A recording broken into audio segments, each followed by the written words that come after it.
உடல் தூய்மை, இந்த குளிக்கிறதுங்கிறது ஏதோ நம்ம உடம்புல உள்ள அழுக்கை மட்டும் போக்குறதுங்கிறது கிடையாது. நம்ம உடம்புக்குள்ள இருக்கக்கூடிய ஆன்மாவினுடைய சுத்தி. திரோதான சுத்தின்னு சொல்லுவாங்க. ஆன்ம சுத்தின்னு சொல்லுவாங்க. இந்த உடலை புத்துணர்வாக வைத்துக்கொண்டால் நல்ல பாசிட்டிவ் வைப்ரேஷனான எண்ணங்கள் நமக்கு வரும். நீங்க நல்லா தூங்கி 10, 11 மணி வரைக்கும் தூங்கி எழுந்து லேட்டா இப்போ வந்து ஒரு ஃபேஷன் சொல்றாங்கல்ல, பிரேக்ஃபாஸ்ட்டும் இல்ல, லஞ்சும் இல்லாம பிரஞ்ச்ன்னு ஒரு வார்த்தை சொல்றாங்க. அது இல்ல. நமக்கான ப்ராக்ரஸ்ங்கிறது அதில வரவே வராது. நீங்க அத ரிலாக்ஸ்ன்னு நெனச்சிட்டு இருக்காங்க. அது இல்ல ரிலாக்ஸ்.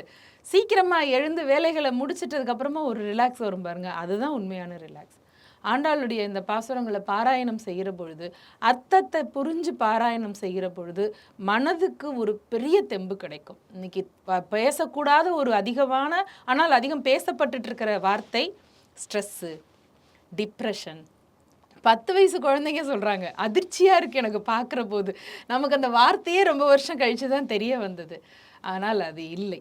ஒரு டிப்ரஷன் வந்ததுன்னா 4 செவுத்துக்குள்ள உட்காந்து அழுதுட்டு அல்லது ஒரு சோஷியல் மீடியால ஸ்டேட்டஸ் போடுறது இல்ல.